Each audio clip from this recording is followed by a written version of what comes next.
Under Trump, we will have no more wars, no more wars, no more wars. 2015ခုနှစ် February လတော့ Donald Trump အိမ်ဖြူတော်ပြန်လာတော့ကရှေ့အလေပိုင်းကမှပြီးနိုင်တော့တဲ့စစ်ပွဲတွေကိုဆင်နွှဲမှာမဟုတ်တော့ဘူးလို့ကတိပေးခဲ့ပါတယ်။ဒါပေမဲ့ဒီနေ့အမေရိကန်နိုင်ငံဟာအီရန်နဲ့အာဖဂန်စစ်ပွဲတဲ့အဆုံးသတ်ဖို့ပိုခက်ခဲတဲ့စစ်ပွဲနွယ်နဲ့မှာရောက်နေပါတယ်။အမေရိကန်ဟာကမ္ဘာပေါ်မှာအစွန်းအထက်ဆုံးအင်အားကြီးဆုံးစစ်တပ်ပိုင်ဆိုင်ထားတဲ့နိုင်ငံဖြစ်ပါတယ်။ဒါပေမဲ့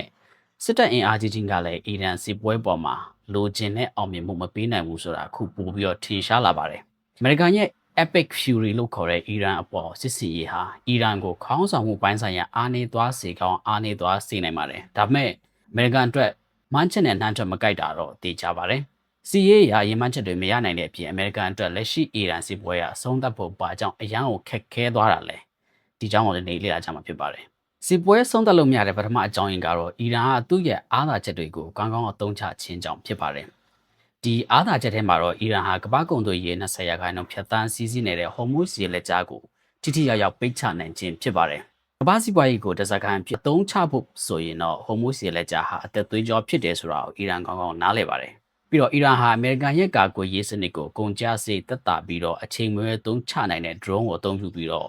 တံပြန်တိုက်ခိုက်မှုတွေလုပ်လာနိုင်ပါတယ်။ဒီထဲမှာစစ်ပွဲကြောင့်အင်ဒီဂျင်နိုင်ငံများလည်းနစ်နာစေတဲ့အီရန်ရဲ့စီရေးဗျူဟာက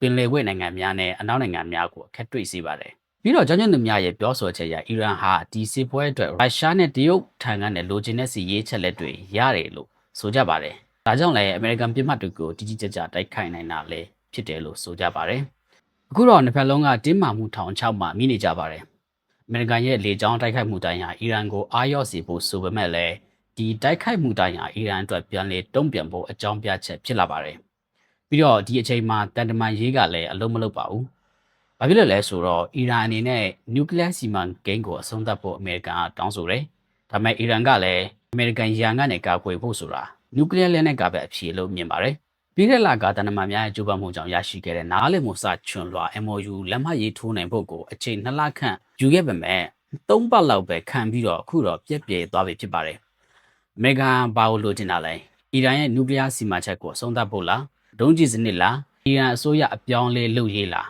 တိကျတဲ့ရည်မှန်းချက်မရှိဘူးဆိုရင်တော့အရှိအလဲပိုင်းမှာငင်းချိုင်းရရှိလာဖို့ခက်အောင်မှာဖြစ်ပါတယ်ဖြစ်နိုင်ခြေများတာကတော့အီရန်စစ်ပွဲဟာစောစောပြီးသွားမယ်သဘောမှမရှိပါဘူးဘာဖြစ်လို့လဲဆိုတော့အခုဆို multi dimensional war လို့ခေါ်တဲ့ဖက်ပေါင်းစုံစစ်ပွဲဖြစ်လာပြီဖြစ်ပါတယ်ဆိုလိုတာတော့စစ်ရေးတစ်ခုတည်းမဟုတ်တော့ဘူးစီးပွားရေးသတင်းအချက်အလက်နဲ့ဤပညာနိုင်ငံရေးတန်တမာရေးနဲ့လူမှုစိတ်ဓာတ်ရေးတွေလည်းအားလုံးလည်းပါဝင်ပါတယ်ပြီးတော့အီရန်ကိုအချိန်မရွေးကူညီပေးမဲ့ဟူသီနဲ့Hezbollah တို့အဖွဲ့တွေလည်းရှိနေတော့ဖိအားကြုံလာရင်အီရန်အနေနဲ့ရှေ့တန်းစစ်မျက်နှာသစ်အချိန်မရွေးပေါ်လာနိုင်တဲ့အခြေအနေမှာရှိနေပါတယ်။ပြီးတော့အီရန်စစ်ပွဲမှာအမေရိကန်ရဲ့တန်ဖက်ကြီးတွေဖြစ်တဲ့တရုတ်နဲ့ရုရှားတို့က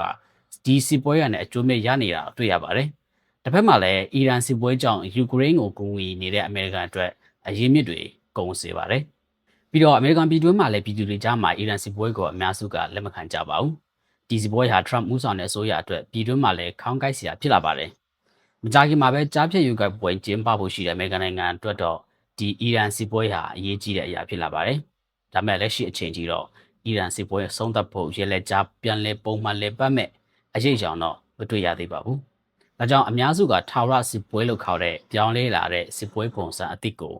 အီရန်မှာတွေ့ရတာဖြစ်ပါတယ်။ထာဝရစစ်ပွဲဆိုတာကတော့ပဏိပခကိုဖြည့်ရှင်းဖို့လို့ယုံကြည်ကြတဲ့ဒီစစ်ပွဲတွေဟာစစ်ပွဲကိုအဆုံးမတတ်နိုင်ပေးတဲ့ပင်ဒါဟာရန်ရာတစ်ခုလို့လေးပတ်နေပါတယ်။နှစ်ဖက်လုံးကဟိုဘက်ထက်ငါးပိုပြီးခံနိုင်ရှိတယ်လို့ယုံကြည်နေကြတော့စစ်ပွဲဆက်ဖြစ်နေတာဖြစ်ပါတယ်။အီရန်စစ်ပွဲဟာဘလို့အဆုံးသတ်သွားမယ်လို့ထင်ပါတယ်။ကိုယ့်ရဲ့အမြင်လေးတွေကို comment မှာမျှဝေပေးဖို့အားလုံးကိုဖိတ်ခေါ်ချင်ပါတယ်။